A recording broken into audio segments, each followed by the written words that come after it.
বছরের মধ্যে তিনটে মাস শ্রেষ্ঠ। কি কি? বৈশাখ মাস, কার্তিক মাস, মাঘ মাস। আসছে সামনে মাঘ মাস।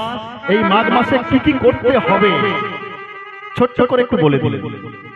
আপনারা চেষ্টা করবেন সূর্য উদয়ের আগে শয্যা ত্যাগ করতে। শয্যা ত্যাগ করে ভগবানকে প্রণাম করবেন। ভগবানকে প্রণাম করে কয়েকটা মন্ত্র বলতে হয়, যদি পারেন বলবেন। অহল্লা, দ্রৌপদী, কুন্তী, তারা, মন্দোদরী, পঞ্চকন্যা শরণ নিত্যক মহাপাতক নাশিনী। পাঁচটা সতী রমণীর নাম বলতে হয়। প্রথম বলছি অহল্যা, দ্রৌপদী, কুন্তী, তারা, মন্দোদরী। এই পাঁচজন সতীর নাম বলে শয্যা ত্যাগ করবেন। শয্যা ত্যাগ করার পরে ভূমি মাতাকে একবার প্রণাম জানাবেন। সরাসরি কিন্তু একদম মাটিতে পা রাখবেন না। সবার বেডের কাছে নিশ্চয়ই পাপোশ থাকে। পাপোশের উপরে ডান পা রাখবেন ছেলেরা, মেয়েরা রাখবেন বাম পা প্রথম। তারপরে চলা শুরু করবেন। দেখবেন এই মাঘ মাসটা আপনার কাছে অনেক মাহাত্ম্যপূর্ণ হয়ে যাবে। যদি পারেন সাত্বিক আহার করবেন, নিরামিষ খাবেন এই মাঘ মাস পুরো।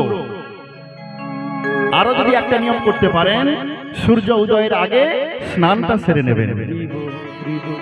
বেশি বেশি করে হরিনাম করবেন, ভগবানকে প্রণাম জানাবেন। প্রত্যেক দিন তুলসী মন্দিরে জল দেবেন। যদি কোনো পরিবার প্রত্যেকে এটা করতে পারে এই মাঘ মাসটা, এই সংসারটা শ্মশান নয় স্বর্গে পরিণত হয়ে যাবে। নিতাই গুরু গৌর প্রেমানন্দে হরি হরি বন্দে নন্দন ব্রজ শ্রীন পাদরে নুম বিঘ্নাশ যশনে হরি কথোদিত প্রণতি ভুবনত্রয় নন্দে নন্দন ব্রজ শ্রীন পাদরে নুম বিঘ্নাশ যশনে হরি প্রণতি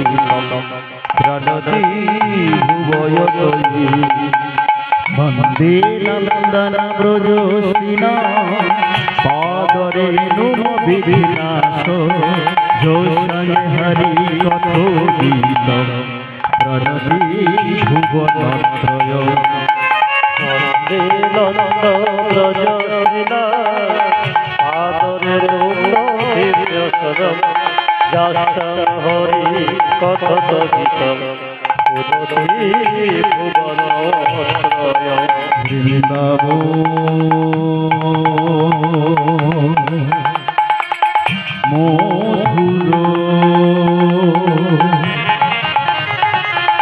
বৃন্দাবন মধুর